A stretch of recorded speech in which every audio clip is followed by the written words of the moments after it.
C'est bon, c'est parti. C'est parti. Arena Podcast dans les coulisses du football. On continue toujours à Martigues dans la Meadows Cup et Meadows League.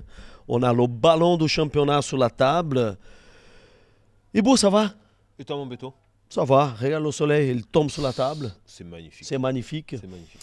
Pour le moment, le tournoi il est fini derrière nous. Oui. Mais on continue ici parce qu'aujourd'hui, on a un invité, un ex-pro. Oui. Hein? C'est un ex-pro. Il a dit, une carrière modeste. Modeste, c'est ça. Moi, j'aimerais bien avoir fait cette carrière. Ce n'était pas le cas. C'est avec un grand plaisir parce qu'on a un coach, et ce n'est pas le premier qui est passé depuis qu'on a commencé à faire des podcasts ici. Ce n'est pas le premier qui est passé ici et qui a monté l'an dernier. Qui a monté l'an dernier. Donc, avec Istres, le coach Anthony Siki, qui a monté un N2. C'est ça, bonjour à tous. Merci Bonjour beaucoup à d'être vous. venu. Merci à vous pour l'invitation. Aujourd'hui, le beau gosse, c'est lui. Ah oui, il est bronzé. Nous, on est moche. Déjà, il a les bronzé, cheveux, tatouages. Les tatouages et tout. Tu C'est- sens que. Ah. Tu sens qu'on va se régaler. J'étais invité à un anniversaire, je me suis voilà. esquivé pour vite venir, après j'y retourne. Merci beaucoup alors d'être Il n'y venu. a pas de souci, ça me Ah. fait plaisir. Comme ça va? Félicitations. Merci, Ouais. ça va très bien. Mais on a bien profité de cette montée, on a fait la fête. Et voilà, on se remet déjà au travail parce qu'on se projette déjà sur la saison prochaine, le recrutement, les entretiens avec les joueurs. Donc voilà, on est déjà lancé sur la saison prochaine. On va prendre un petit peu de temps aussi pour souffler parce qu'on en a besoin. Ouais. Et surtout nous, en tant qu'entraîneur, on a besoin d'une période de repos primordiale pour pouvoir récupérer surtout sur l'aspect psychologique. Et après, on va repartir au boulot pour la préparation début juillet. Mais on est déjà dans la préparation de la prépa. Anthony, tu penses que le coach, c'est celui-là qui, à niveau mental, et qui subit plus que les athlètes? Bien sûr. Ouais. Alors, oui, parce que Tu dors foot? en fait, j'ai lu de toute façon un article sur Guardiola la semaine dernière. Hein?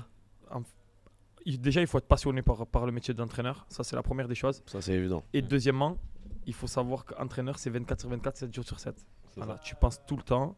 Tu as toujours des problématiques, que ce soit dans le management de tes joueurs, parce qu'il y a toujours des problèmes dans le management de ton staff, dans la préparation des matchs, dans la préparation des entraînements. Et donc voilà, tu penses sans arrêt à ça.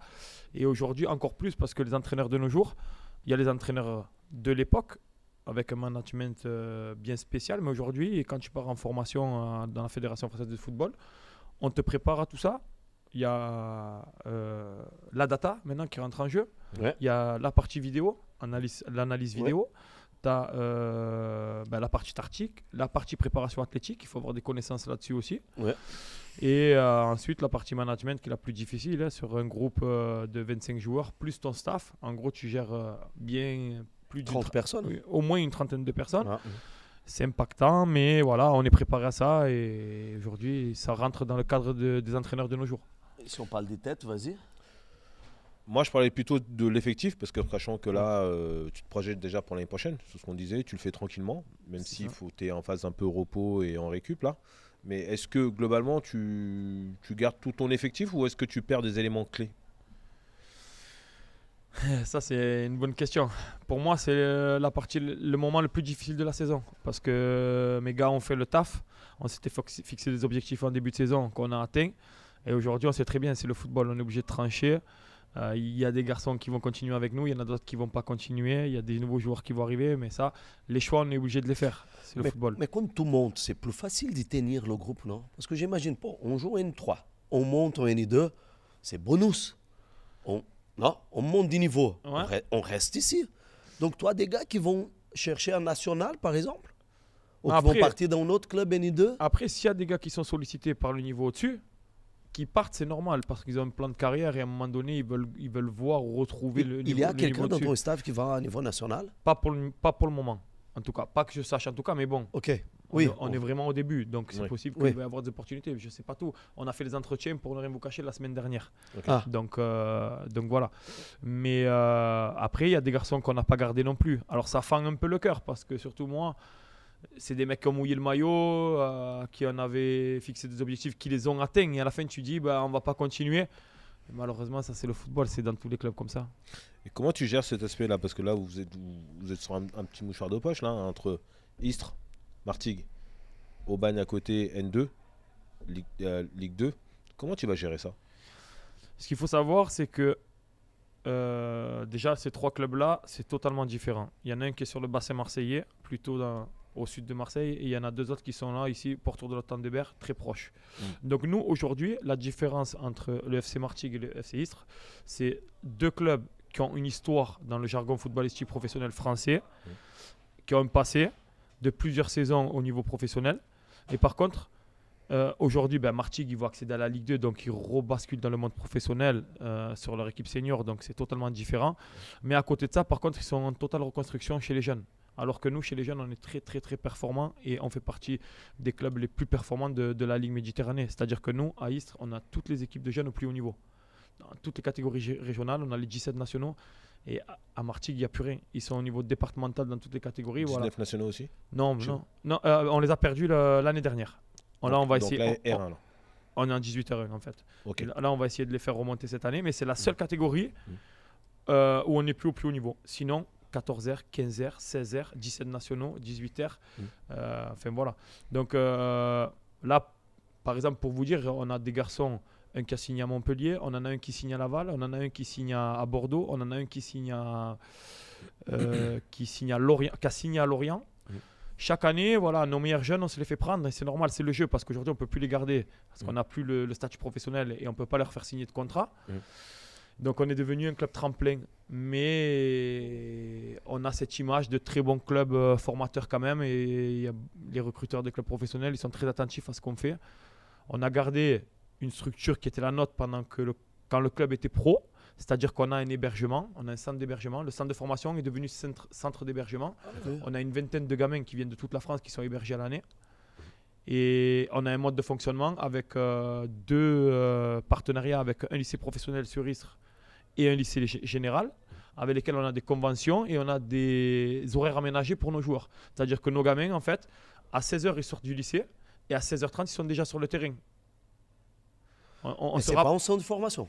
On n'est pas sur un centre de formation, mais on s'y rapproche. Mais assimilé, quasi. Exactement. Okay. On a gardé le même fonctionnement. En fait. Oui. Et puis après, nous, on a le complexe Audibert, le centre d'entraînement. On a 5 terrains pelousés, un terrain synthétique. On a tout sur place. Le centre d'hébergement, il est sur place aussi. C'est une force pour nous parce que, voilà. Oui, parce que c'est en centre de formation, Anthony. C'est en centre de formation. Combien d'entraînements au Lyon par jour? Tous les jours. C'est en centre de formation. C'est un centre de formation, mais il n'est pas officiel, voilà. C'est en centre de formation. C'est ça en fait. Mais aujourd'hui, tu ne peux pas l'appeler centre de formation, tu l'appelles centre d'hébergement. Voilà, Voilà. Mais bon. Mais j'ai des gars de Paris qui viennent et j'ai des bons contacts à Paris qui m'envoient des bons jeunes. Je sais que ça travaille très très bien, par exemple à Montfermeil. Et j'ai un contact là-bas ou à Montrouge aussi, dans des clubs qui sont très bien lotis à Paris. Et on nous fait venir des jeunes de Paris aussi. Et chaque année, on en a 3, 4 gars de Paris. Ça, c'est des collaborations, mais est-ce que vous avez des partenariats? Alors nous, on n'a pas de partenariat officiel avec les clubs professionnels et on n'en veut pas. Parce qu'aujourd'hui, ça va nous fermer des portes avec certains clubs. Et après, tu penses que ça ferme des portes? Ouais, ça ferme des portes parce qu'après, on donne la priorité à certains clubs. Il faut savoir qu'après, c'est les parents qui prennent la décision et les enfants, ils vont là où ils veulent. Nous, on travaille avec tous les clubs. Chaque année, on perd nos meilleurs joueurs et c'est normal, c'est le jeu.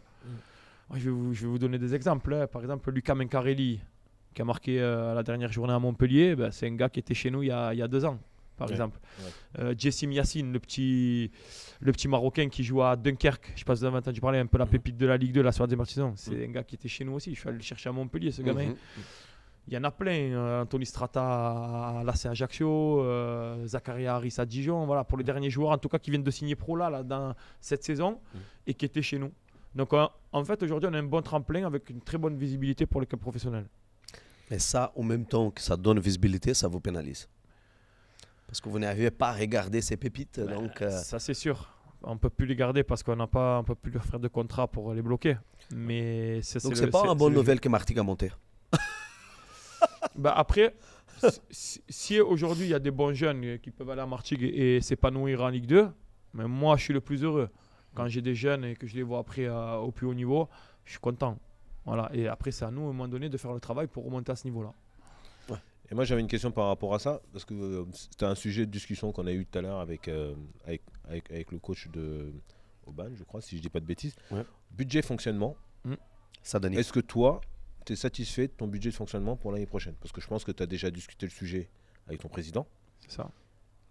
Comment situes-tu par rapport On aimerait toujours avoir un petit peu plus. Mais déjà, c'est pas mal. Il faut savoir que le club d'Istres, il est subventionné par la ville d'Istres. Monsieur Bernardini, le maire d'Istres, c'est quelqu'un qui est hyper impliqué dans le sport. Et à Istres, c'est une ville sportive. C'est-à-dire qu'on a le handball qui était en Star League, on dit, c'est ça, la première division? Il me semble, je peux pas te dire. Star League qui est descendu en deuxième division et là qui est en passe de remonter en première division avec le PSG, le POC, tout ça, toutes les grosses équipes. On a le volley qui est en pro, on a le badminton, voilà, et le foot avant qui était en pro avec le Stade Parsemé et voilà, il est derrière nous. Et donc par rapport à la subvention, on a une grosse subvention de la ville. Si je dis pas de bêtises, l'année dernière, Une 3. là, elle va augmenter. Ce que je sais, c'est qu'elle va augmenter, en tout cas. On peut parler chiffres. Hein. Ouais, je crois que là, on va être aux alentours entre 600 et 700 000 euros, si je dis pas de bêtises, de subvention. Mais après, à côté, il nous fait tomber aussi des gros sponsoring. Ok. Parce qu'il y a beaucoup d'usines ici autour. Et donc, il a des arrangements avec des gros investisseurs aussi. Et il nous fait tomber des sponsors où on arrive à, en gros, un budget de 1 300 000 euros. 1 200 000, 1 300 000 euros, en gros. Exclusivement pour la partie N2 Non, 1 par million contre, 300 Donc 000 c'est euros. fonctionnant pour Ouais. tout le club. En fait, nous, le budget, on le coupe en deux. Une partie pour les jeunes, une partie pour l'équipe première. Donc vous allez tourner sur un budget à peu près à 600, 650, 700. Ouais, en gros, c'est ça. Est-ce qu'avec ça, tu as les ambitions pour aller chercher Il quelque y a chose? toujours. Après, moi, j'ai analysé déjà la poule N2 Sud. Les 5 plus gros budgets en France, en fait, il y en a 4 qui sont dans la poule du Sud. C'est Toulon, la SCAN, Fréjus Saint-Raphaël. Et il y avait hier, mais hier, Boudjela est parti, donc apparemment, ça sent pas très bon. Mais bon, Oui. je vais pas me projeter là-dessus. Et après, il y a Fleury, je crois, à Paris. Oui. Qui a un gros budget, je crois, 5 millions d'euros, un truc comme ça. C'est les 5 plus gros budgets en France. Donc, bien sûr, tu peux pas lutter avec ces équipes-là par rapport aux moyens qu'ils disposent et surtout ce qu'ils proposent aux joueurs. Parce que À Istres aujourd'hui, il n'y a pas d'investisseur. Il n'y a pas quelqu'un qui injecte de l'argent. Mais En dehors de là, pour le moment, il n'y en a pas. la mairie. Mais vu qu'on est monté, là, il y a des gens qui s'intéressent. Il y a peut-être des gens qui vont investir dans le club prochainement. Mais pour l'instant, en tout cas, à ce jour, il n'y en a pas, officiellement. Des Américains. Non, pas Tu pour peux- moi. Pas vous. Tu peux nous envoyer quelques tips. Non. C'est Non. Parce que plutôt des personnes de Paris. Après, De Paris ouais. Anthony Mohamed Sadani, il était là tout à l'heure. Il a dit qu'avec un budget de 500, 600 000 euros, c'est pas possible. À Aubagne. C'est compliqué. C'est compliqué en N2. Surtout lui, Même avec un budget comme ça, il a monté en national. Tu penses que ça va être une année de maintien ou vous pouvez envisager quelque chose? nous, dans un premier temps, ça va être une année de maintien. Après, la force qu'on a, nous, on ne se fixe pas de limite après. Si on peut monter, on peut monter. Mais il faut savoir que sur les 2 dernières saisons de N2, c'est Aubagne et Marignane qui n'étaient pas les plus gros budgets, loin de là, qui sont montés. Après, il faut être cohérent dans le recrutement. Et nous, ce qu'on a, par contre, c'est qu'on est attractif par rapport à notre structure et notre passé. C'est-à-dire qu'à Istres, par rapport à des clubs comme Aubagne, ou des clubs, même Fréjus, même, je vais parler de hier, par exemple, parce que Cannes, c'est structuré, et Toulon, c'est structuré. C'est des clubs qui ont un passé, qui ont un stade, qui ont un engouement. Mais nous, on joue dans un vrai stade, à Parsemé. C'est magnifique. La pelouse, c'est un billard. Donc ça donne envie aux joueurs. On a un centre d'entraînement où tout est basé. On ne va pas s'entraîner. Par exemple, Martigues, je vous donne un exemple. Par exemple, Martigues, ils vont s'entraîner au Salin, ils vont s'entraîner à Juillet-en-Olive, ils vont s'entraîner à la Coudoulière. C'est des déplacements tout le temps. Pardon. Tu n'as pas un endroit fixe, en fait. Alors que nous, on a un centre d'entraînement et on ne bouge pas. Les joueurs, ils ont leur vestiaire et tout est basé sur le même endroit. Donc ça, Mais c'est vous vous un plus. entraînez où là? Vous Vous avez le terrain d'honneur. au complexe Audibert, centre Audibert à Istres. C'est là où on était. Mais C'est là où il y a tous les terrains. Vous avez vu tous les terrains? C'est là où on avait été avec on était avec Franck. Ah, ok, Il ok. y a plusieurs terrains. Ouais, il y Voilà. a 5, 6 Ouais, qui terrains. sont en Combien de enfilade. terrains il y C'est a? ça. Et il y a un terrain qui est réservé, on appelle ça le pro, parce qu'avant c'était le terrain pro. Et ce terrain, il est réservé qu'à l'équipe première. Ok, mais toutes les structures que tu as parlé tout à l'heure, par exemple la salle de sport, Oui. elle n'est pas là. Elle est à Parmessa. La salle de sport, la salle de muscu, elle doit être à 500 mètres du centre d'entraînement. Ok. À 500 mètres. Nous, le matin, en fait, quand on va en muscu, on prend le minibus avec les joueurs et on va là-bas. Et en plus, là-bas, là où il y a la salle de muscu, on a des hébergements pour nos joueurs aussi. Mis à disposition par la ville, ça leur coûte aucun frais. Pas d'électricité, pas d'eau, pas de loyer. Pour les joueurs d'IN2, niveau national. C'est ça. C'est Ok. ça. Il y a certains joueurs qui préfèrent rester là, qui ont un appartement. Surtout les jeunes. Les Ok. jeunes qui viennent seuls, qui n'ont pas de femme, pas d'enfants. Voilà, pour eux, c'est très bien. Il a vu sur les temps. C'est un bel endroit. Attention, ça a été remis à neuf l'année dernière. Après, c'est sûr que moi, j'étais joueur. Quand je me déplaçais avec ma femme et mes enfants, je veux mon chez moi, quoi. Oui, bien sûr. Et là, ils ont où manger. Oh, c'est juste pour dormir. Non, là, c'est juste pour dormir, par contre. Ok. Juste pour dormir. Mais après, en fait, c'est des petits appartements, Ok. des petits T1, en fait. Il a un gardien du club qui surveille ou ils sont libres? Oui, ils sont libres, en fait. Ils sont libres. C'est un bâtiment pour les sportifs de haut niveau. Ok. Voilà, ils sont là-dedans. Et juste une petite question, parce que c'est vrai qu'ici, on a reçu à ta place James, que tu connais, James Strauss. de Strauss. Ouais. Foss. Ouais. en sachant que dans leur perception, le stade leur appartient. Je sais que c'est une question qui fâche, mais C'est une grosse mais discussion c'est- là. Non, mais, je- mais c'est bien qu'on aborde le sujet Moi, parce que tu es là. Je vais tout vous expliquer. Donc, le stade, il est sur leur commune. C'est ça. D'accord. Donc, vous partagez ce stade-là. C'est ça. Si vous avez des ambitions pour aller beaucoup plus haut, eux, à un moment donné, ils vont vouloir aussi récupérer peut-être leur stade. Comment ça va se gérer, ça?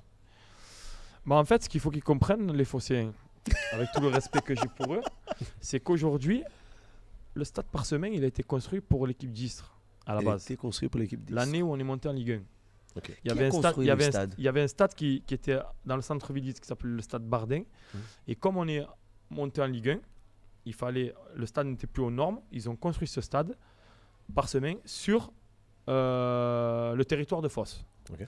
Mais c'est la métropole qui l'a construit, ce stade. Ok. Donc ce stade, il appartient aujourd'hui à la À la métropole. métropole. Quand on parle de la métropole, c'est quoi? C'est une agglomération? C'est quoi la métropole? Ben, la métropole, c'est la Pour métropole qu'il ait- ex-Marseille, en fait. C'est ça, l'agglomération, toute l'agglomération d'ex-Marseille, en fait. Ok. C'est l'agglomération des ex-Marseille. Ok. Et donc, ce stade, donc, il appartient à la métropole. Il a été mis à disposition au FC Istres. Il a été construit pour le club. Et aujourd'hui, tout le complexe Parsemin autour, parce qu'il y a plein de trucs là-bas. Il y a une salle polyvalente où il y a le basket. Ouais, Il y a- C'est magnifique. Du On paddle, l'a visité. enfin, il y a vraiment. Il y a tout. Il y a C'est ça. tout. Tout appartient à la ville de Fosse, sauf le stade. Le stade appartient toujours à la métropole. Ça, il l'a expliqué. Là-dessus, il n'y a pas de sujet. Voilà. Mais le seul sujet, ce serait, dans le deuxième volet, comment on va gérer le stade Parsemin. Après, ça, malheureusement, moi, je ne suis pas politicien. Je ne peux pas avoir Donc les c'est la réponses à ça. métropole qui va décider qui joue, qui ne joue pas. C'est la métropole. Mais après, M. Bernardini, c'est un C'est- des présidents de la métropole, le maire d'Istres. Ça, Donc, ça me vient un truc dans la tête là, Anthony. Tu penses que c'est possible d'organiser le calendrier dans les limites? mais moi, en fait, Qui, quand vous êtes à l'extérieur, ils sont à la maison? mais Par moi, exemple moi, comme j'ai expliqué, en fait, c'est ce qui s'est passé cette année. On était dans le même championnat. Quand nous, on était à l'extérieur, ils jouent à domicile. Ah, C'est ça. Toi? Donc, il n'y avait pas de problème là-dessus. Mm. Mais aujourd'hui, eux, ils en font une priorité. Ils veulent récupérer le stade. On va savoir pourquoi.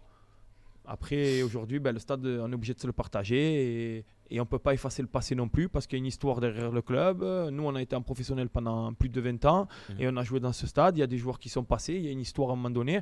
On ne peut pas tout effacer. Si demain, la ville d'Istres nous fait un stade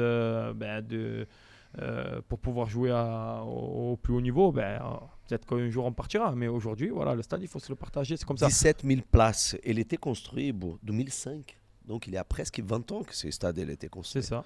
Donc c'est pas... Et il rassemble très récent, il est moderne, il reste moderne. Ouais. Il reste même récent, mais il est à 20 ans déjà. Et c'est un ça. magnifique stade. Ouais, il est très bien. Franchement, c'est. Mais 17 000 places. C'est C'était ça. quoi la moyenne publique que vous avez eue l'an dernier? moi, ça tourne pas beaucoup. Je pourrais pas vous dire la moyenne parce que je la connais pas. Mais après, il a commencé à avoir du monde sur la fin de saison quand il voyait qu'on allait jouer le titre. Oui. Mais après,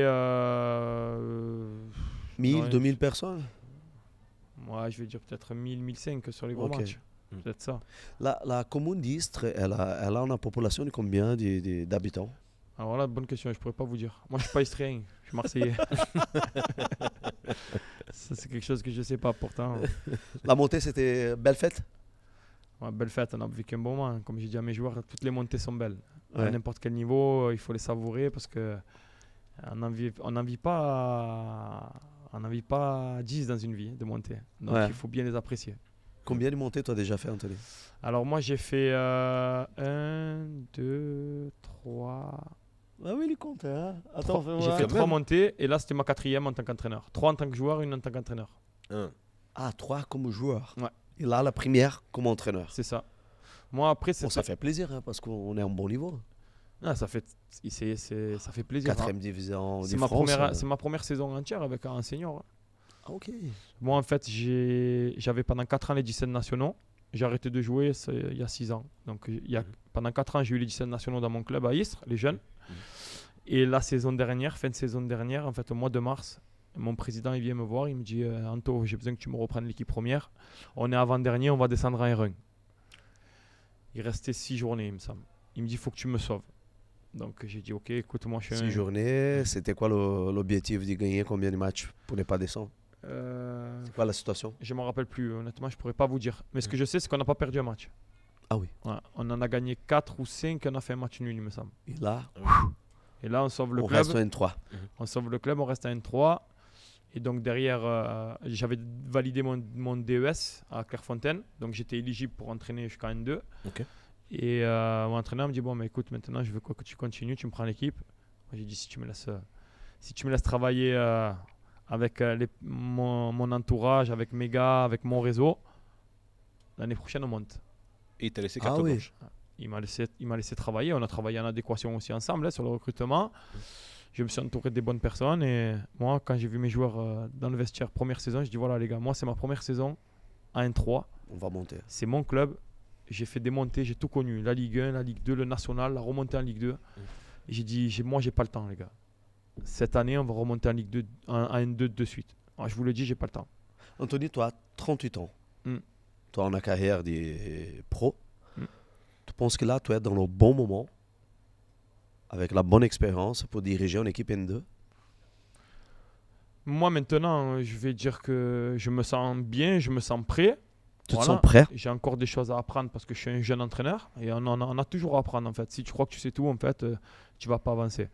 Mais oui, sur ça, l'année prochaine, je vais me fixer des objectifs à hauteur de ce qu'on peut faire sans être fou non plus. Hein, parce qu'on va avoir un budget moyen du championnat. Donc dans un premier temps, ça va être le maintien. Et puis après, comme j'ai dit, hein, on l'a vu sur cette saison, les clubs qui sont montés, on ne se fixe pas de limite. Si à un moment donné, on est dans les clous, qu'on peut aller chercher quelque chose, on va y aller. Mais voilà, chaque chose a son temps. Déjà, si tu arrives à pérenniser le club sur une saison en N2, c'est très bien. Le président, il t'a fixé une limite? C'est-à-dire? Il t'a dit, je veux qu'on soit dans les 3 premiers. Est-ce que vous avez eu cet échange-là ou pas du tout? Pour la saison prochaine? Oui. Non, pas du tout. Non. Lui... Il n'y a pas d'objectif fixé encore? Le maintien. On s'est fixé comme objectif de se maintenir. Okay. Mais on ne se fixe pas d'objectif limite. Si on peut aller monter en N1, on montera en N1. Alors, Laurent, il reste? Oui, Laurent, il reste. Laurent Thomas. C'est ça. Directeur sportif d'Istres. Manager général, ouais, c'est ça. Manager général. Il y a longtemps qu'elle est là, Anthony? Laurent, ça fait, je crois, 5-6 ans. Je crois qu'il Donc, tu connaissais bien, Louis? Ben, moi, quand j'étais pro à l'époque, je le connaissais parce qu'il était joueur de la réserve au club. Ok. Donc, on se connaissait, c'est un ex-pro aussi?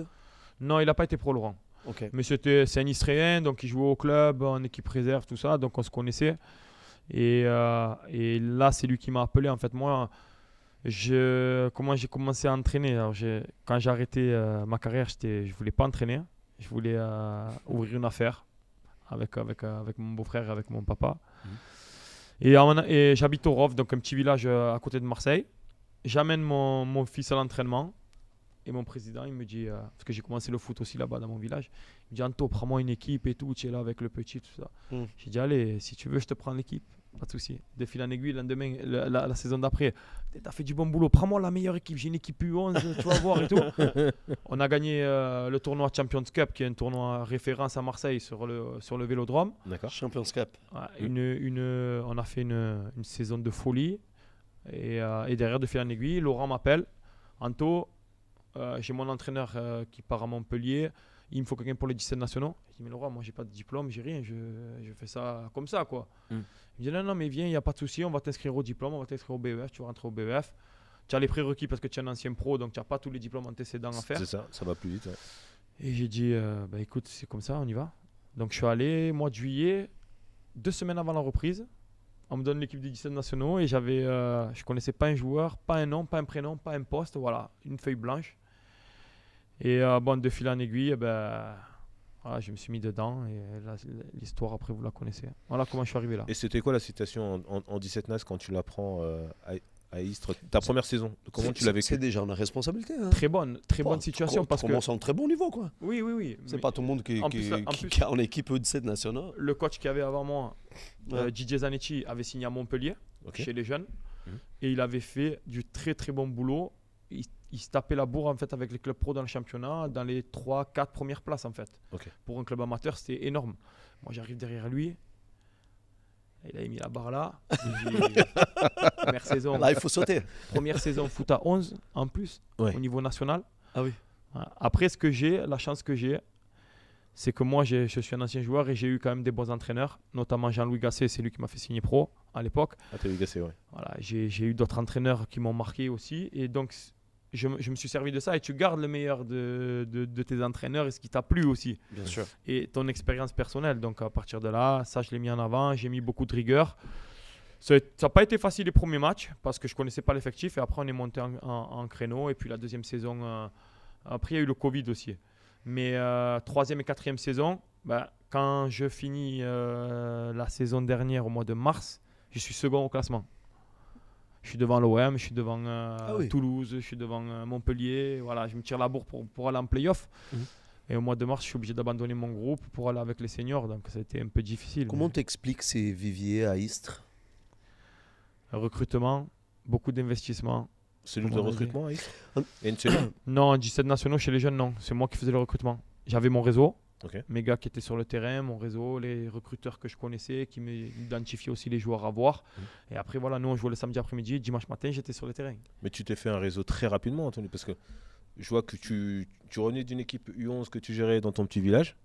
On te sollicite pour venir gérer directement les 17 NAS. Ça a été très rapide tout ça. En fait, déjà quand j'avais les U11, comme j'avais une grosse génération, l'OM, ils m'ont dépouillé tous mes gamins. Ils ont pris les petits, les meilleurs qu'on avait, ils sont partis à l'OM. Bon, ce que je peux comprendre, c'est le club phare et tout, même si pour moi, ils étaient encore trop jeunes pour partir à Marseille. Mais bon, ça a été un choix. Donc déjà, à partir de là, comme j'avais une bonne équipe sur les U11, je connaissais déjà tous les recruteurs qui venaient me voir pour mes gamins. Donc après, je passe avec les 17. Le réseau, je l'ai toujours. Et il y a une personne que je connaissais très bien, qui était le recruteur de Montpellier, qui était Jean-Michel Fouché, qui à l'époque était recruteur. Quand moi j'étais en jeune, en 15 nationaux, en 17 nationaux, il était au FC Martigues. Donc c'est lui qui m'avait fait venir au FCM à l'époque. Après il était parti à Bastia et après il a fait 20 ans à Montpellier. Et lui, je sais que c'est une référence chez les jeunes. Quand il me disait Anto, va voir ce gamin. Aujourd'hui, nous on va pas le prendre à Montpellier parce qu'il manque 2-3 trucs, mais chez toi, si tu le prends pendant 1 an ou 2, ça va être intéressant et nous on va pouvoir le suivre. Et là je savais que je ne me trompais pas. Voilà, c'est un peu comme ça que je fonctionnais.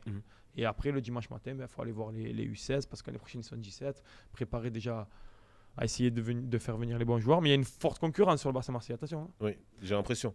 Très très forte. Par exemple le club d'Herbel. En fait, le club d'Aubagne va faire une fusion avec Herbel maintenant. Je ne sais pas si vous avez entendu parler l'année prochaine. Ah non.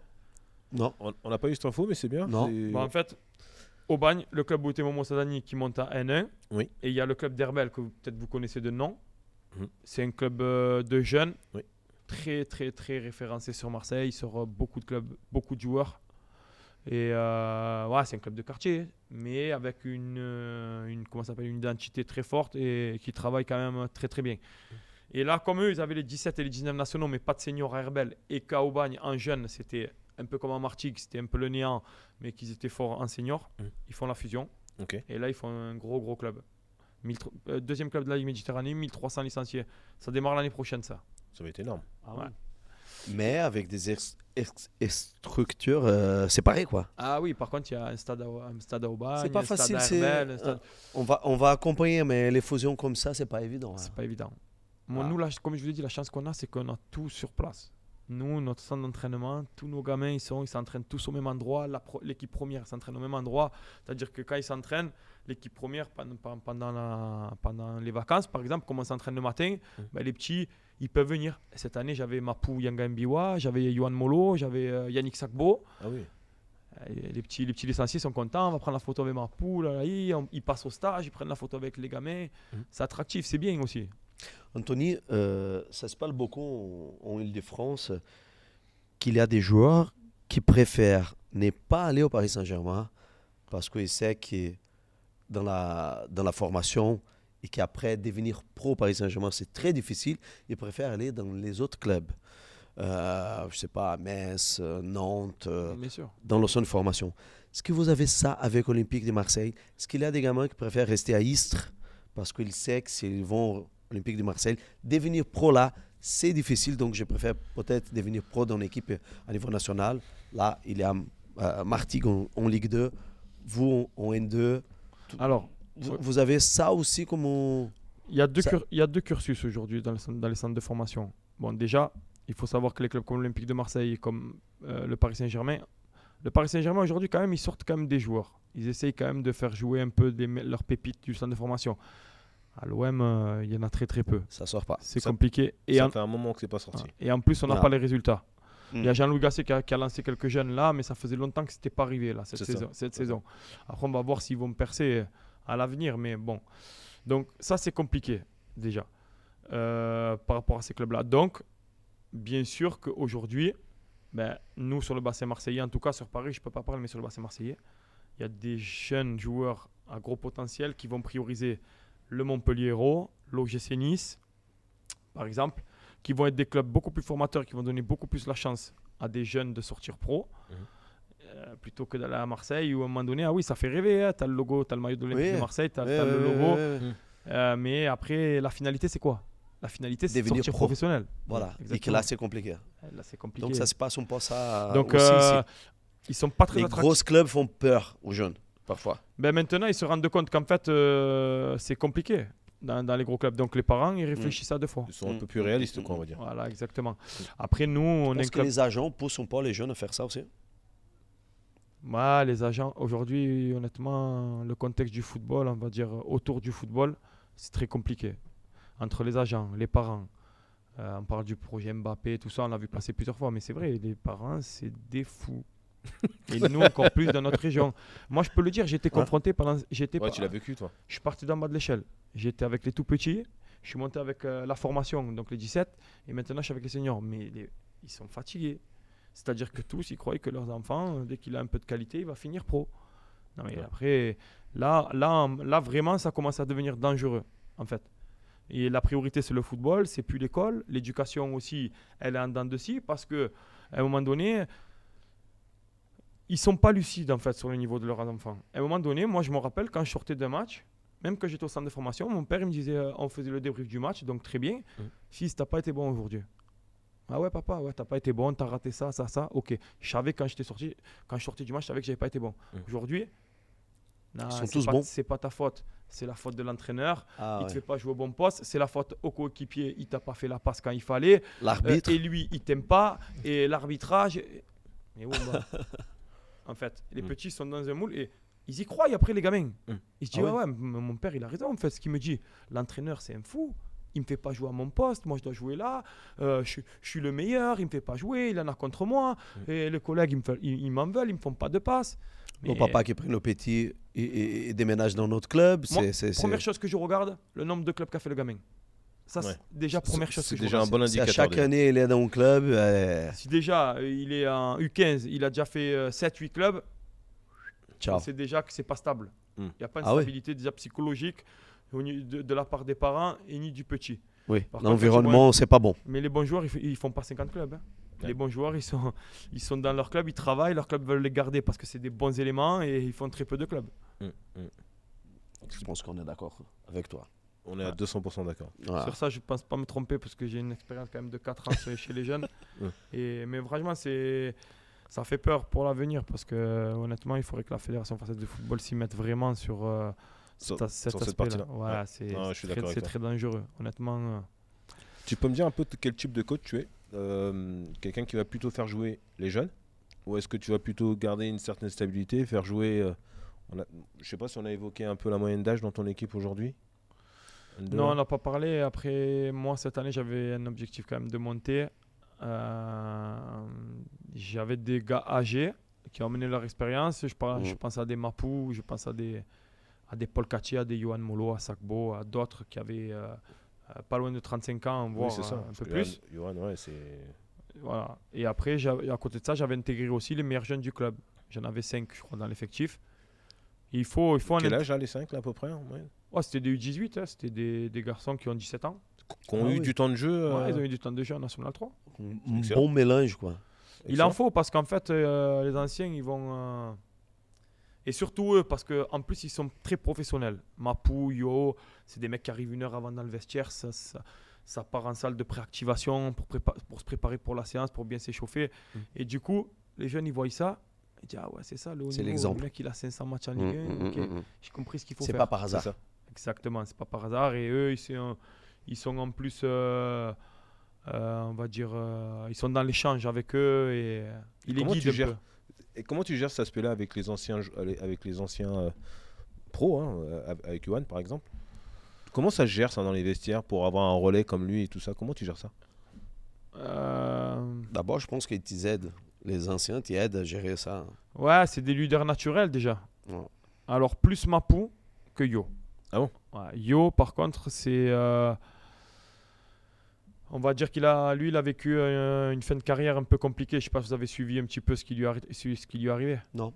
Bah, lui, en fait, il a été escroqué par ses agents et il s'est retrouvé sur la paille. Mais c'est-à-dire, quand je dis sur la paille, c'est-à-dire C'est que vraiment quoi. lui, il a Port-de-Bouc chez ses parents. Il vit dans un appartement à Port-de-Bouc avec ses parents. Port-de-Bouc, c'est là, c'est à côté. Alors que c'est un garçon qui a pris des 400 000 euros aux Saint-Pétersbourg tous les mois. Ouais, c'est ça. Et en fait, ses anciens agents ont fait des investissements dans l'immobilier avec sa signature. Donc là, c'est pas sans procès. Il a gagné la première partie de procès. Mais c'est pas fini parce qu'il il a des dettes qui sont énormes et qui sont pas les siennes en plus. Oui. Donc il a été impacté par ça. Va expliquer tout ça. Mais ça reste un bon mec. Un bon mec, très professionnel, un gros travailleur, un gros bosseur. Et par contre, Mapou, c'est de la crème. Ouais. Mapou, c'est de la crème. Dans un vestiaire, c'est énorme. La sagesse. La sagesse, l'entraînement. Toutes les séances à 200%. Yo, il se gère un peu. Yo, Il connaît bien son corps. il sait que le mardi et le mercredi, c'est les grosses séances. Il va pousser un peu, mais après, le reste du temps, il se gère. Mapou, il n'y a pas de gestion. Toutes les séances à 200%. Et moi, j'adore ça en tant que coach. C'est un régal parce qu'il montre l'exemple. Ouais. Même à son âge. Et puis après, c'est l'aroma. Hein. Des fois, il parle, il raconte des anecdotes. Il était dans le vestiaire avec Totti, avec De Rossi. C'est ça. Ah, c'est pas n'importe qui. C'est 5 ans à Lyon, c'est à Newcastle, c'est champion de France avec Montpellier, capitaine avec Montpellier. C'est ça. C'est énorme, il a une carrière énorme, le mec. C'est facile de gérer. Toi, tu es jeune, on revient toujours. Toi, à 38 ans, tu avais 37 l'an dernier. C'est facile de gérer un mec comme ça? Alors, c'est vrai qu'il y a des joueurs qui ont mon âge. Ou parfois, il arrive comme ça, il dit, coach, il faut changer là. Non. À la mi-temps, il dit, non, Eh ben, Anthony, on fait ça. Ben, Là. ça, c'est une ouverture que je laisse pas, par contre. Parce que chacun doit rester dans son rôle. OK. Ils acceptent? Lui en particulier? Il accepte.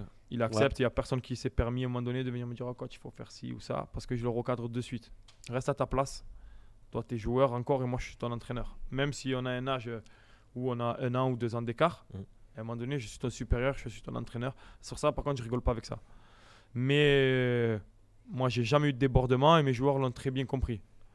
Et par rapport à ça, après, c'est moi aussi qui, dans mon management, qui l'inculque ça. Si je laisse trop de portes ouvertes à un moment donné et que je suis trop gentil, ils vont pouvoir se le permettre. Par contre, si à un moment donné, ils sentent que c'est fermé, c'est pas pareil. Il faut y avoir un juste milieu. Parce qu'il y a les nouvelles générations. Entre amitié et professionnalisme. Les nouvelles générations, aujourd'hui, après l'entraînement, s'il faut rigoler, on fait un tennis-ballon, faut les chambrer un petit peu, tout ça, il n'y a pas de problème. Là, je vais être là-dessus. Mais après, sur le sérieux, quand on arrive à l'entraînement, voilà, l'entraînement, il démarre. Ils le savaient déjà s'ils ne sont pas à l'heure, il y a des amendes qui tombent et je rigole pas avec ça. Voilà, je suis intransigeant. Moi, je mets beaucoup de rigueur dans le travail. Après, dehors, on peut rigoler, il n'y a pas de problème. Mais le terrain, c'est le terrain. Il y a la rigueur et chacun reste à sa place. Donc, je n'ai pas eu de problème là-dessus cette saison. Pas du tout. Tu te définis comme un coach dur, que tu viens de citer ces mots. Tu te définis comment comme coach? Je pense que je suis un coach très rigoureux. Ça, c'est ma personnalité. Je suis très, très dur avec mes joueurs dans l'aspect du travail. En fait, je ne laisse rien passer. Et ensuite, mais je peux être aussi à côté un bon pote aussi. Parce qu'il faut cette relation aussi avec les joueurs pour qu'à un moment donné, ils se transcendent pour toi. Parce que si tu n'as pas ça, après, si les mecs ils t'aiment pas, à un moment donné, ils vont pas se transcender sur le terrain pour toi. Donc il faut faire un juste milieu par rapport à ça. Et moi, comme je leur dis toujours, après c'est pour eux, hein. C'est même pas pour moi qu'ils le font. À un moment donné, ils sont dans la performance pour eux, pour être performants et atteindre leurs objectifs aussi. Donc, et après, je suis un bosseur. Ouais. C'est vrai que ma femme, des fois, elle me dit, coupe le ballon, j'en peux plus. Tu penses que le résultat du week-end, il correspond à combien au coach? 50-50? Non, ça franchement, Combien ça passe par toi? Et on va être arrosé là. Moi, je n'ai pas de pourcentage par rapport à ça. C'est un travail d'équipe. Chacun met son pierre à l'édifice à un moment donné. Il n'y aura pas de pourcentage là-dessus. En tout cas, je ne le prends pas du tout de cette façon-là. Tu peux me décrire un peu comment tu es staffé aujourd'hui, toi, Istra? Alors, cette saison, parce que le staff va évoluer, cette saison, il y avait... Justement, c'était la deuxième question. Cette saison, ça a tout moi, changé. j'étais entraîneur principal. Entraîneur adjoint, David Ledji. C'est un ancien joueur professionnel qui est passé 10 ans au Racing Club de Strasbourg. C'est toi qui l'as choisi? C'est mon beau-frère. C'est bien de travailler en famille. Hein? Ouais, il y a la confiance. Par contre, au barbecue, ça chauffe. Hein. Nous, on s'est connus quand on était joueurs à Strasbourg et on est devenus amis. Et de fil en aiguille, c'est devenu mon beau-frère. Et aujourd'hui, il est venu dans le sud parce que ma belle famille, moi, habite dans le sud, habite à Martigues. Okay. Et du coup, voilà, je l'ai pris avec moi parce qu'il y a une relation de confiance et c'est très important dans un staff d'avoir la confiance. C'est la base. Les collègues? Complètement. Oui, viens avec ta famille, avec ta soeur au barbecue et voilà qu'est-ce que ça donnait. Hein? C'est ça. C'est ça. Je vais pas raconter les anecdotes. Hein. Ah non, on en veut des anecdotes. Tu vas y passer parce que comment il y a la question boîte noire là. Okay. Donc celle-là, je l'ai notée celle-là. Donc après, j'ai un entraîneur des gardiens, Julien Vanier, qui est un ancien joueur aussi qui était au club. J'ai un préparateur physique et j'avais 2 dirigeants. Mais l'année prochaine, on rajoute un préparateur physique adjoint pour s'occuper de la réathlétisation et un analyste vidéo. Tu préfères l'analyste vidéo qui a un kiné, par exemple? Qui a quoi? Un kiné. Un kiné? Un kiné. Non, les deux, je veux. Et toi, le kiné? Oui, je l'ai, le kiné. Ah, toi, le staff médical, tu n'es pas considéré? Je le mets à part. Là, c'est le staff technique. La staff technique. Là. Le staff médical, c'est encore autre chose. Comment vous êtes organisé avec le staff médical? Staff médical, on travaille avec une structure avec laquelle travaille le FCM aussi, ici. Ça s'appelle Skillfit Révolution et Frioul Kinésport. Ils ont une grosse structure en fait sur Istres qui fait tout en un. Ça fait salle de musculation, ça fait espace de récupération, les bains froids, tout ça. Et ça fait partie médicale, tout ce qui est kiné, prophylaxie, tout ça, la prévention des blessures. Il y a plusieurs clubs qui utilisent. Alors, au niveau du foot, il n'y a que le FCM et nous aujourd'hui. Mais par contre, eux, ils ont le volley, ils ont les handballeurs, ils font. Ils sont diversifiés sur ils sont vraiment spécialisés dans le sport. Exactement. Cool, c'est des kinés sportifs. Et vous accompagnez sur tous les matchs? Tous les matchs, j'imagine. Ouais. Avec et aux entraînements aussi. Il y en a 2 qui sont avec le FCM au match du FCM en National 1. Il y en avait un qui était avec nous sur nos matchs en National 3. Et après, il y en avait qui étaient sur le hand, tout ça. Et sur les entraînements? Non, entraînement, non. Par contre, en fait, nous, on est juste à côté. Donc, en fait, nous, comment ça se passe, c'est que si on a des créneaux disponibles avant et après l'entraînement et ils y vont. Mais après, peut-être que l'année prochaine, on va devoir du coup... on va avoir un entraîneur pour avoir un kiné sur place avant les séances. Peut-être sur des straps, sur des choses comme ça. C'est important. Je pense que ça, c'est hyper important. C'est même sur des ressentis de joueurs, sur des échanges. C'est hyper important. Mais avant, on avait un espace médical avec 3 kinés tous les jours. Mais aujourd'hui, on était plus pro. On faisait avec nos moyens aussi. Plus on va monter, plus on va... Oui, c'est évident. Il y a une partie financière après à chaque fois. L'analyste vidéo, jusqu'à l'an dernier, il n'y avait pas? Non, parce que moi, je fais l'analyste vidéo aussi parce que j'étais formé avec le logiciel Hudl. Donc, j'arrive à faire les montages et découpages vidéo.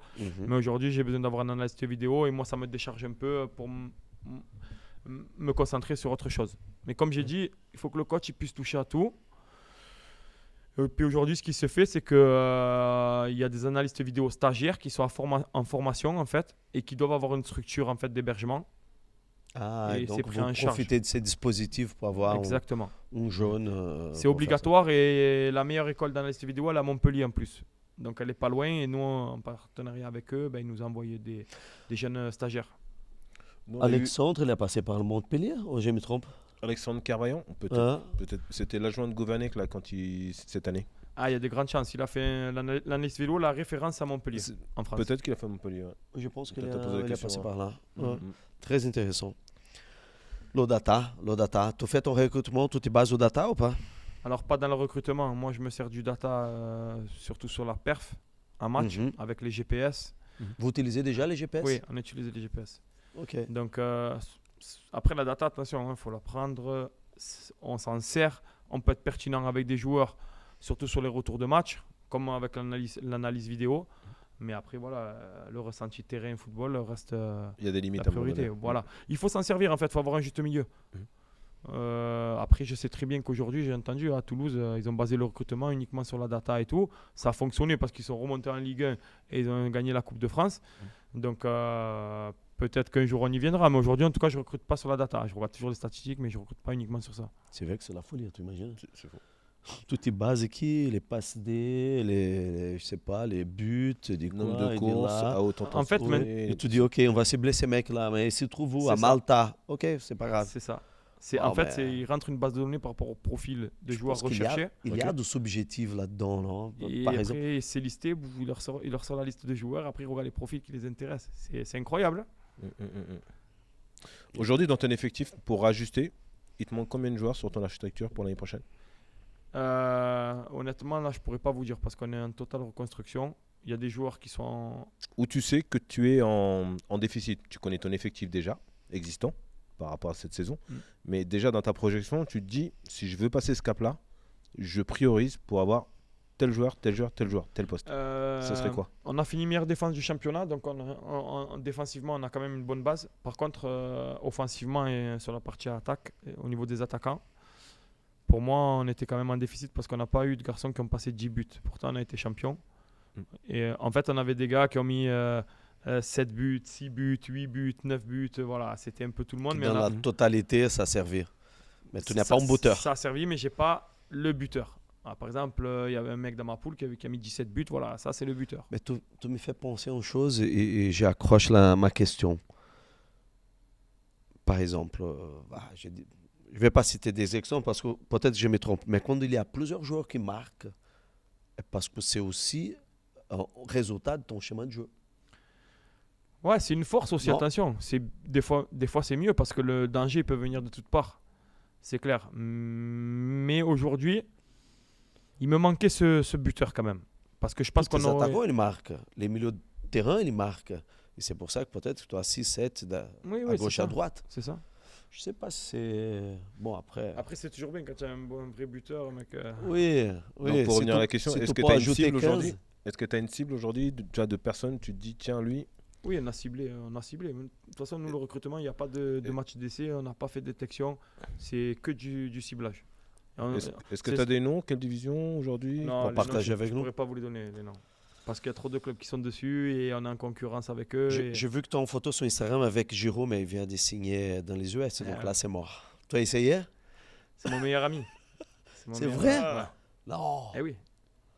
J'étais avec lui Là, à Milan là, il n'y a pas longtemps. il s'est marié avec ta soeur, non? Non plus, non. Ah, quand même. Sa femme, je la connais très bien en plus. C'est ton Il était- meilleur ami? Un de mes meilleurs amis. Dans le foot, je ne me suis pas fait 50 amis. Hein. J'ai mon beau-frère, Vous avez joué ensemble? à Istres. À Istres? Ouais. Il était prêté par Grenoble à l'époque et c'est là où on est devenus très très très amis. Et du Cool. coup, Vous Du êtes coup, voilà. toujours en contact? tout le temps, presque tous les jours, on échange. Mhm. Son transfert à Los Angeles, je suis au courant depuis bien Qu'est-ce que tu longtemps. penses? Bah, c'est bien. Aujourd'hui, il arrive à un âge où il va partir. Bon, lui, il ne faut pas lui parler de pré-retraite parce que c'est un compétiteur. Il va aller là-bas aussi pour gagner des titres. Mais il sait très bien que voilà, c'est plus le championnat européen. Et après, c'est un mec, il est fantastique, honnêtement. Pas parce que c'est Ouais. mon ami, il est dans l'état d'esprit, dans tout ce qu'il a fait, de là où il vient et tout, il est fantastique. C'est un exemple pour les jeunes sportifs, honnêtement. Qui Parce était que- sponsorisé par Medwills quand il était à Montpellier, si je ne me trompe pas. Peut-être c'est possible, ouais, c'est Oui. possible. Parce que c'est vrai qu'il a un état d'esprit. Il a un état d'esprit, il a un parcours atypique aussi parce qu'il n'est pas passé il n'a pas été détecté par les radars pour le haut niveau d'entrée. Oui, sur les centres de formation, tout ça, je suis d'accord avec Ça a toi. été difficile. Il est passé il a été prêté à Istres par Grenoble qui était en Ligue 2. Après Bazarevic, il a pas voulu le conserver. Il est parti à Tours en Ligue 2. Mhm.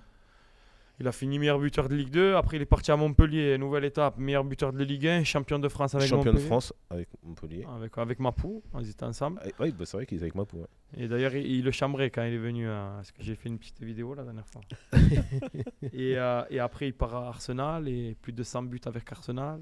Mhm. Et après, AC Milan, il part à Chelsea avant. Chelsea. Chelsea, ouais. Il a gagné la Ligue des Champions, il a gagné l'UEFA. Il est Il est champion du Il est monde. champion du monde. Oh la vache. C'est monstrueux.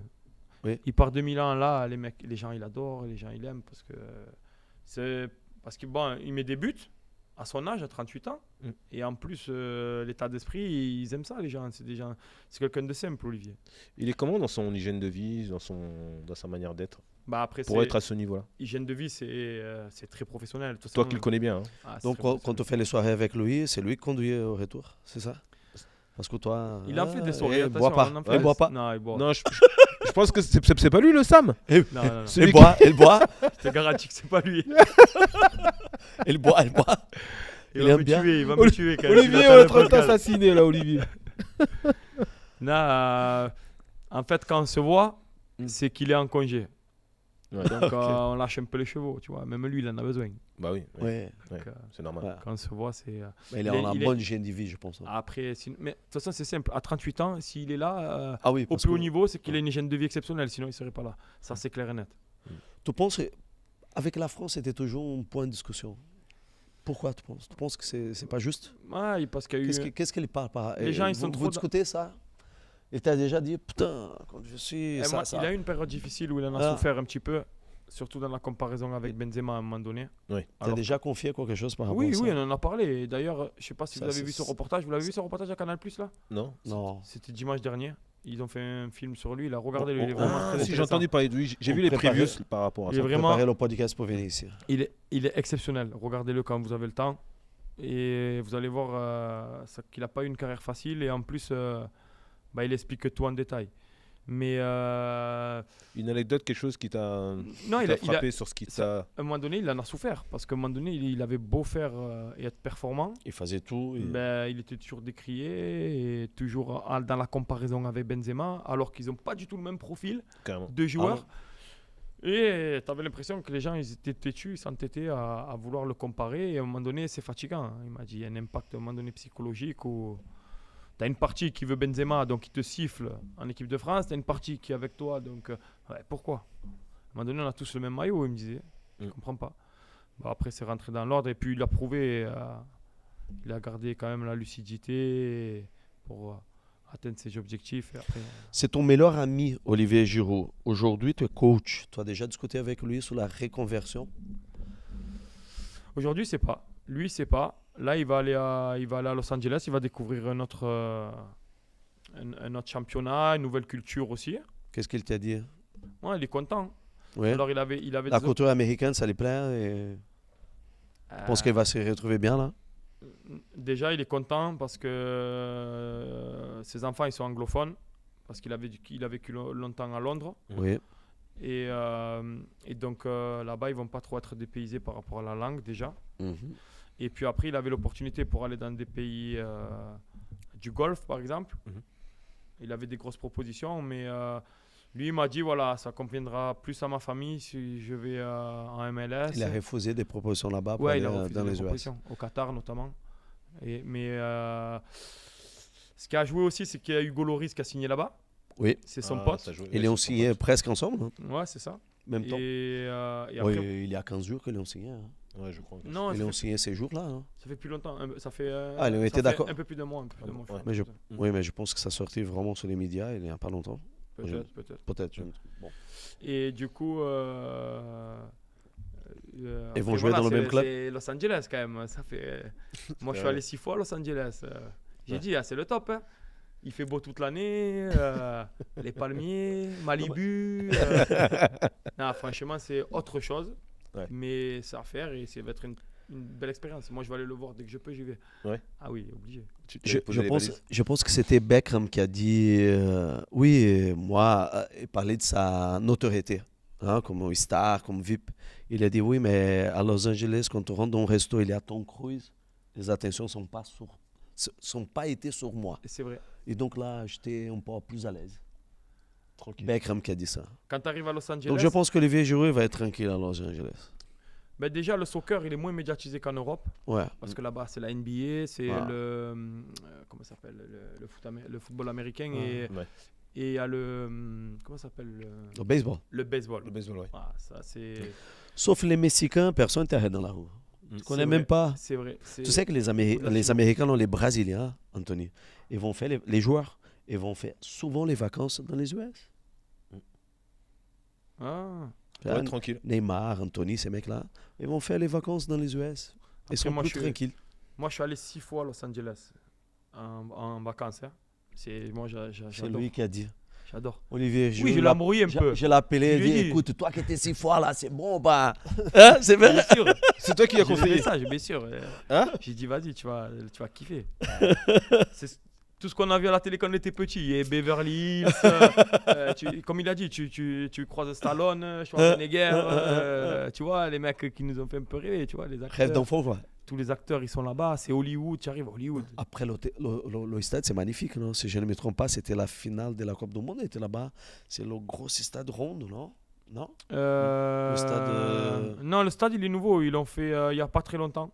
Il n'y a pas très longtemps, le stade. Ah, ils ont un stade propre? C'est un nouveau stade, là, ouais. Ah, ok. Avant, tu avais Los Angeles Galaxy qui avait un stade de l'autre côté de la ville, là, quand il y avait Beckham, Ibrahimovic, tout ça. Ouais. Et ça, c'est le nouveau club de Los Angeles. Ah, Ça c'est fait pas... 3-4 ans, je crois, qu'ils l'ont. qu'il Ah, est c'est sorti. pas le club... Non, c'est pas Galaxy, c'est un autre. Ah, LA, ouais. c'est LAFC. C'est ça. Ah, Ouais, c'est un autre concurrent. ok. Derby de la ville. Voilà, c'est ça. Et qu'est-ce qu'il a pensé quand tu t'es reconverti en coach, Olivier? Il était étonné. Il dit, toi, coach? Non. Ouais, au départ un peu. Après, là, il suit les résultats, tout ça. Il est content, il voit que ça avance bien et tout. Donc, mais il m'a dit que lui, il ne pourra pas faire coach. Ah, Non. pas pour le moment, mais j'ai dit attention. Les attaquants... Faut jamais dire jamais. Il dit, tu sais pas. Ouais. Il m'a dit non, peut-être plus directeur sportif. J'ai dit après, Ok. ça c'est un choix. Soit tu es sur le technique, tu es sur le terrain, soit tu vas être plus observateur et gestionnaire. Bon, Dubuc qui a une place à Istres dans 2-3 ans. Ouais, Directeur il sportif. va être autre que sollicité d'après moi. Anthony, tu étais goalkeeper. Tu étais défenseur, milieu de terrain ou attaquant? Milieu de terrain. Milieu de terrain. Milieu de terrain plutôt. Les attaquants, rarement, ils sont des coachs. Hein. Très rares. Ouais, c'est pas faux. Ouais. C'est pas faux. Ce que Ouais, tu dis. parce qu'ils n'ont pas Il y en a cette peu. vision. On dit toujours ça, non? Les défenseurs, milieu de terrain, ils ont la vision de jeu. Ils sont déjà un peu plus dans l'organisation. C'est presque, je ne dis pas naturel, mais ils ont déjà cette vision tactique. Les attaquants, ils sont là pour faire des buts. Ils s'en foutent qu'est-ce qui se passe derrière. Non? Après, les attaquants, ils ont gagné beaucoup de sous aussi. C'est Oui, les plus chers. ils hein. n'ont C'est pas les plus besoin. Ils n'ont pas besoin de Ils coacher n'ont pour pas leur besoin de carrière. coacher. Oui. Ça veut dire qu'il Mais c'est que c'est une bonne analyse, ça. Parce qu'il y a très peu d'entraîneurs à haut niveau qui sont des anciens attaquants. Hein? Ça fait- Aujourd'hui, quand je regardais la dernière fois, parce que je me suis posé la question aussi, je crois que le seul vraiment qui a fait une grosse carrière connue, c'est Inzaghi. Pippo Inzaghi. Pipo, ouais. Grosse carrière. Comme joueur, tu dis? Comme joueur. Oui, comme coach. Mais aujourd'hui, quand même, il est à l'Inter. Oui, bon.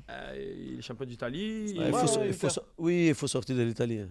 Ouais. Il faut sortir de l'Italie. Non, mais franchement, en fait, c'est dans les. Il y a dans- 3 dans un- équipes dans qui un- gagnent les championnats en Italie, Anthony. Oui, mais dans un gros club, Après, il est un dans gros un gros nom. club européen. Aujourd'hui, il est mis en avant. Quel autre entraîneur est un ancien attaquant? Moi, j'en vois pas après. Il était coach des jours. Hein? Il était coach des jours. Non, Inzaghi. Il était coach? Hein? Di Giroud. Non? Non, Est-ce qu'il a Giroud coaché- était au Milan AC. Lui, il est Non, à il- l'Inter. À l'Inter. Il ok. n'a pas coaché, Jean. Mm, mm. Super moment là. Super moment avec Anthony. Hein? Et ta Avec- carrière, avec le soleil elle qui- était bien?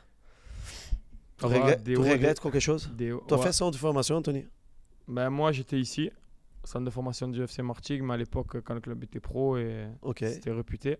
Après, je suis parti. Donc tu commences ici? je suis Avec parti la ici. préfo? 3 ans. J'ai fait 2 ans aspirant en 15 nationaux, parce qu'avant c'était 15 ans nationaux. Mhm.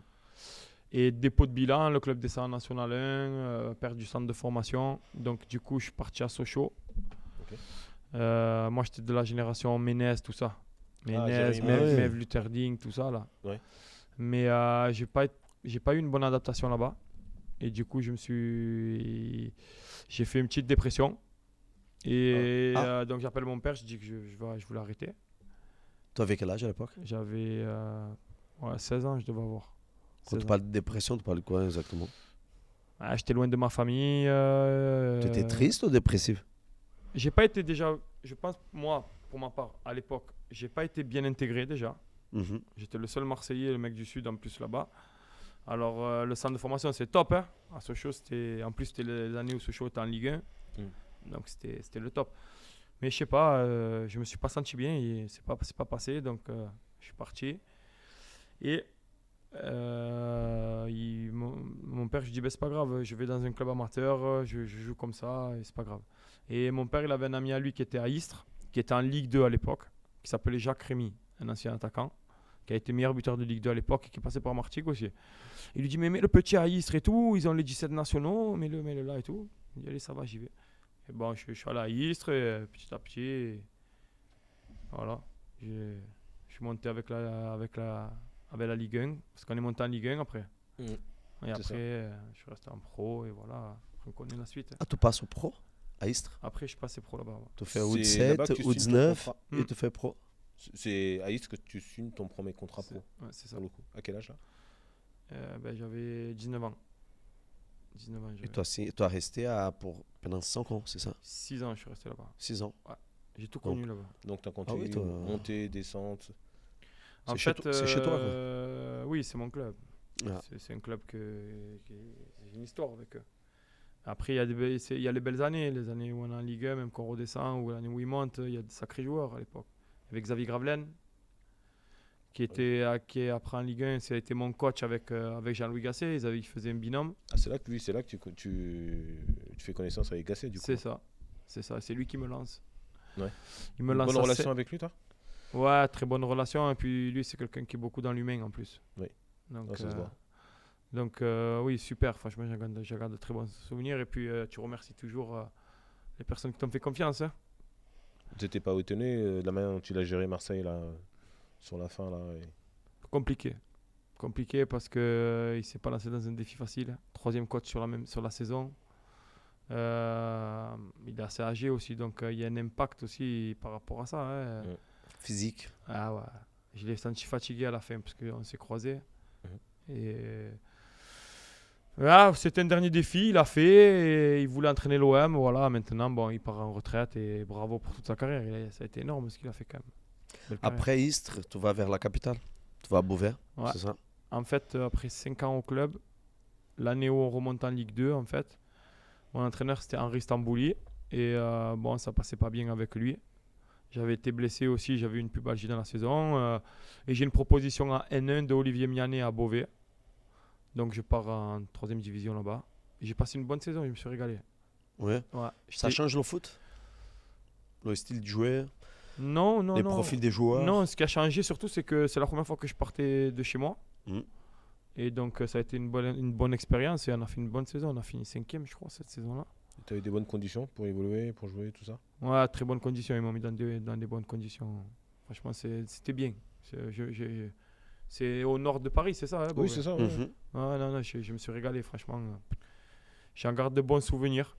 Après, derrière, je signe à Orléans avec Yann Lachuer, l'ancien capitaine de Auxerre à l'époque, Bah oui, avec Cissé et tout. Ouais. Donc, ils me veulent, ils me font signer. Après, je signe à Strasbourg. Je reste 3 ans. Et après, je suis revenu dans le... Non, après, j'ai signé à l'ASCAN. Quand j'ai signé à l'ASCAN, à ce moment-là, le club était repris par un président. C'était des Libanais qui tenaient le club, qui injectaient beaucoup d'argent. Et le président est décédé. Il a fait un infarctus et dépôt de bilan du club. Et donc voilà, après je suis revenu ici. Martigues. Voilà, Martigues, tranquille. Puis tu passes un an. Ouais, un an en N2 ici. Après, je pars à Béziers en N1. Je remonte d'une division, je repars à Béziers en N1.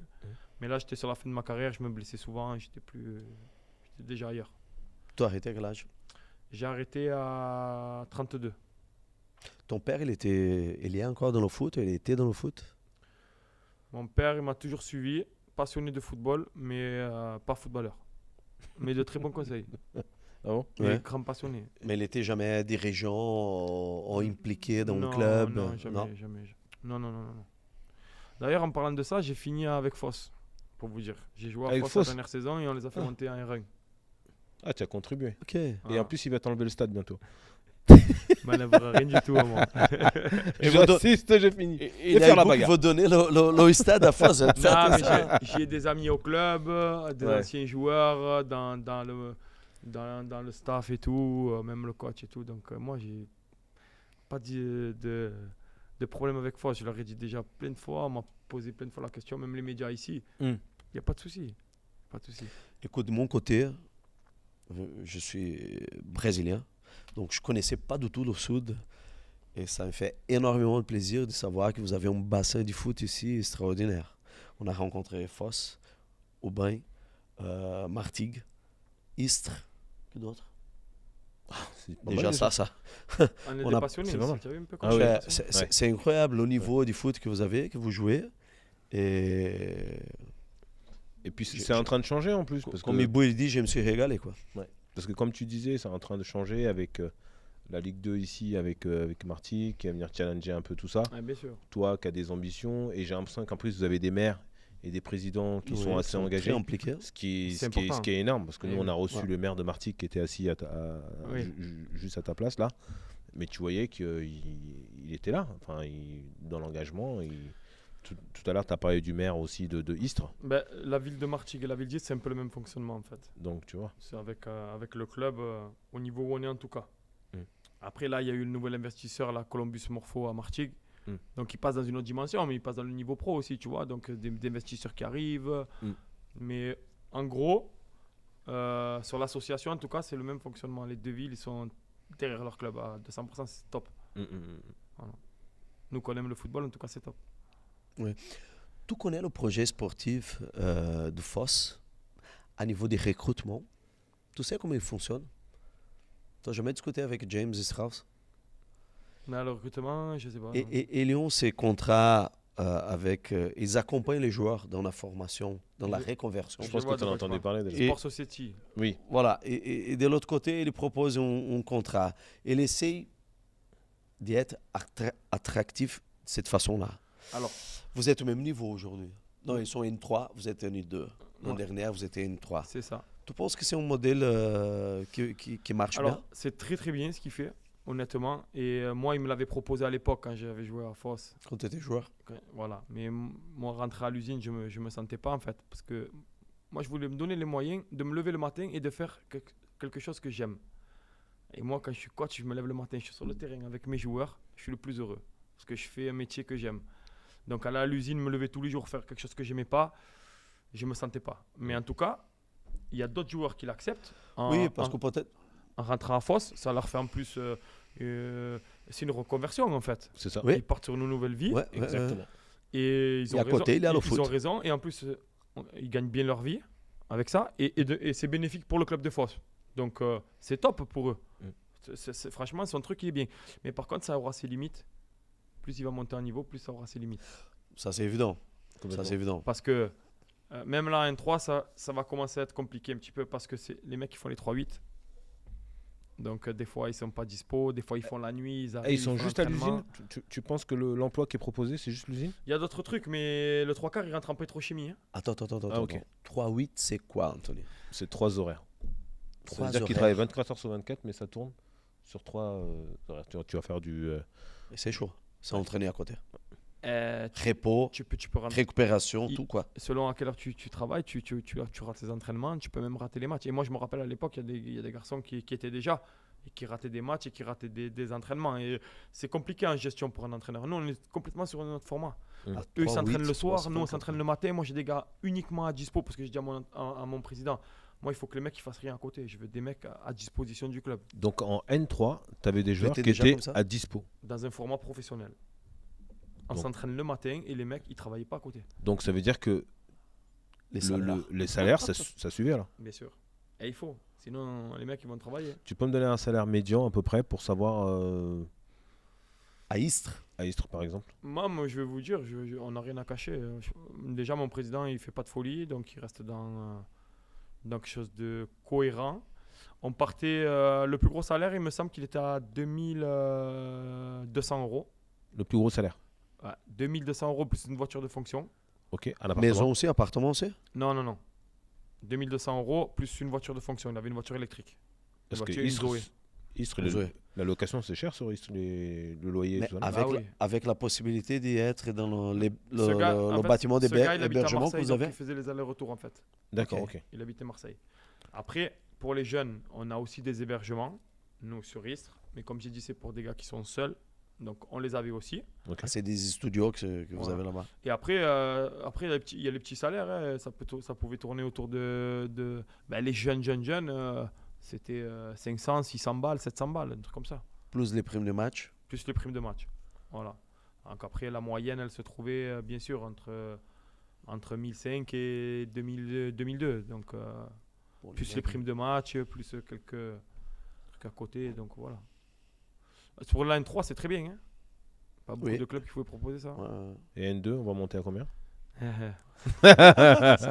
Ça double le budget. Non, on ne doublera pas, mais oui, on va augmenter le budget, mais ça, je ne peux pas le dire encore. Sinon, mon président il va me taper sur les doigts. Écoute, c'était un vrai plaisir de t'écouter Ouais, et discuter avec toi. Ibou, tu as des questions encore?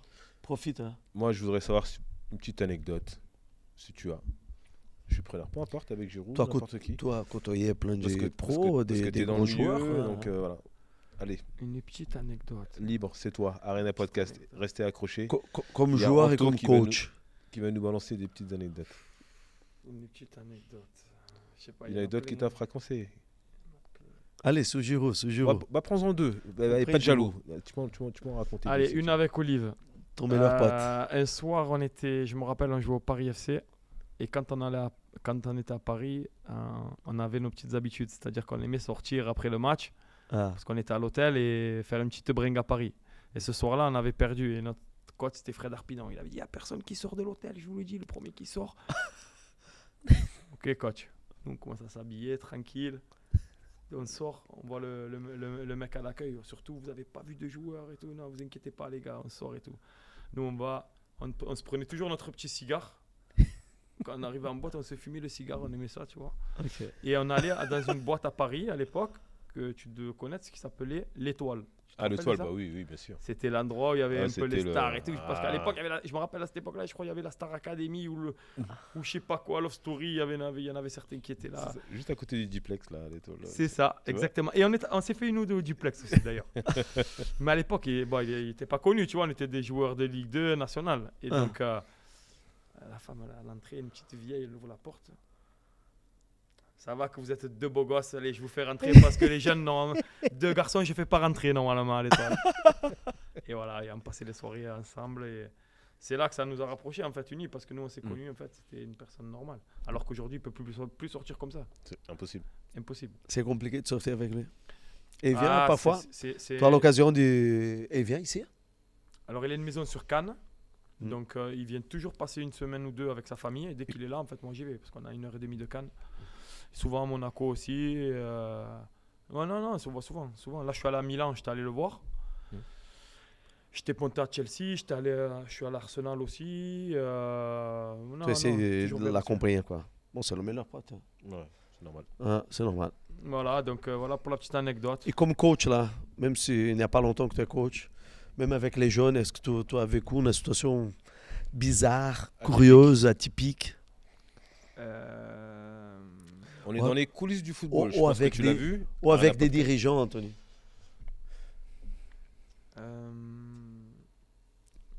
Non, cette année, franchement, cette saison, non, j'ai pas eu de. Tout est J'ai mis clean. notre belle sur Giroud. J'ai Ah, mis notre belle. Vas-y, vas-y. Allez, Fred on prend. Arpinon, le coach. On joue à Créteil, je crois, on jouait à l'époque. Région parisienne. Et à la mi-temps, on rentre, on perdait. Et il nous massacre Combien? à la mi-temps. C'était On long, tu perdait te souviens? 2-0, mais le coach, il rentre à la mi-temps, il nous met une gueulante. Et Olive, il avait les chaussures orange. Il avait des Nike Vapor orange. Il lui dit, oh Giroud, avec tes chaussures orange. Il lui dit, hein, tu sers à rien sur le terrain. Et des fois, on en rigole. Et quand je vois Fred Arpinon, qui est à Metz maintenant, j'ai dit, Fred, tu te rappelles, Olivier, la soufflette que tu as mis avec ses chaussures orange? Il me dit, putain, incroyable. Il dit, maintenant, je me fais petit avec la carrière qu'il a fait. Donc, C'est jamais, Lodoma. Tu te considères le coach de l'avenir? pardon? Tu te considères le coach de l'avenir? Non, je ne me considère pas le coach de l'avenir. Je vais travailler, passer étape par étape et puis on verra. Je me fixe des objectifs, bien sûr, élevés. J'ai envie d'atteindre le haut niveau. Mais après, je suis quand même humble et pour l'instant, je suis à ma place et il y a beaucoup de monde, il y a beaucoup de bons entraîneurs, on verra. Il faut travailler dur. 38 ans, N2, c'est pas tout le monde. Non, c'est pas tout le monde. Je Ah. C'est pas tout le monde. Diplômé de S. Propre. Je pense que je serai le deuxième plus jeune entraîneur de la poule. Voilà, le premier, c'est celui de Jura Sud, il a 33 ans et après, c'est moi. C'est pas mal. Ouais, c'est bien quand tu vois les. Vous les avez eu les coachs autour. Vous avez eu Momo, vous avez vu, voilà, ils ont des âges. C'est 50 balais. Hein. Ouais. Donc, On a eu Jamal aussi qui était là. voilà, je pense que j'ai l'avenir devant moi. Après, il faut travailler dur. Il n'y a rien sans rien. Voilà. Super. On te le Bon. souhaite. On te le souhaite en tout cas. Et qu'est-ce qu'on peut te souhaiter? Arena Podcast, qu'est-ce qu'on peut te souhaiter pour l'avenir? La santé toujours, Voilà. mais C'est le plus important. La santé pour moi et ma famille. Et puis après, le bonheur. Et puis après, si on arrive à atteindre nos objectifs sportifs, et pourquoi pas un jour se recroiser au plus haut niveau. Avec grand plaisir. Et Avec puis on plaisir. passera à Istres, donc on lance une invitation. Oh. Tu vois avec ton président, tu Voilà. te débrouilles comme tu veux. On viendra faire un petit enregistrement dans ton club. Avec plaisir. Quand Vous vous mettez programmer d'à côté ça. une loge. Vous avez entendu les internautes, ils viennent dire sans problème, ils nous accueillent sur place. Une petite loge, Une on petite loge. s'installe. Vous êtes les bienvenus. Vous On venez quand rencontre- vous voulez et vous aurez les anciens joueurs internationaux avec vous et vous pourrez échanger avec eux. Et vous venez quand vous voulez. Ouais, je peux pas vous dire mieux. Voilà. C'est magnifique. Les Mapou, les Molo et les On a- joueurs qui vont arriver. Est-ce que On tu en penses est qu'on trois, va gros. rencontrer Giroud un jour? Ah, Écoute, Anthony, un jour tu vas Ça nous peut mettre en être- contact ça avec peut se Giroud. faire, ça peut se faire. ah. À LA peut-être. Qui sait? On sait jamais. On sait jamais. Merci Voilà. beaucoup. Merci à vous en tout cas Merci pour à l'invitation. Arena Podcast, dans les coulisses du football, le podcast qui rencontre les acteurs de foot. Aujourd'hui, on a rencontré un jeune, talentueux, ex-pro, et qui a le coach de l'avenir, ils sont en train de dire dans le coin. Donc, oui, je pense qu'Anthony aura l'opportunité de démontrer son potentiel au bord de terrain. On te souhaite le meilleur. Donc, abonnez-vous à la chaîne YouTube. On est sur tous les réseaux sociaux. Et si vous n'avez pas l'opportunité de regarder, écoutez sur Spotify. Exactement. OK? Donc, Moi, il n'y a j'avais- pas d'excuses. Moi j'avais juste un dernier mot. Vas-y. Anto, il a une ressemblance avec Kev Adams, c'est un truc de fou. Ah oui? C'est vrai ou pas? Je pense qu'on te le fait souvent, non? Non, ça va, faut corriger. C'est dit? Ouais. Regardez bien, les gars, restez accrochés. Prenez Kev Adams, Anto, vous allez voir, c'est un truc de fou. C'est le vent, hein, t'as les cheveux avec le vent. Arena Podcast, c'est très simple. Tapez Arena Podcast sur tous les réseaux sociaux. On est partout. TikTok, Instagram, Facebook, LinkedIn, X, YouTube, Spotify. On est vraiment partout. On a besoin de votre soutien. Donc, n'hésitez pas. Cloche. Et Et n'oubliez pas, fusée, il n'y a pas de marche arrière, Anthony. On fait que décolle. monter, on décolle, on y va. Exactement. C'est Vers l'eau. OK? Allez, les amis. Ciao, Ciao. ciao. Merci. Anto, merci beaucoup. Super, merci à vous les gars. Tu On va gères. faire une petite photo. Oui, ça y est, c'est prévu. On va la faire.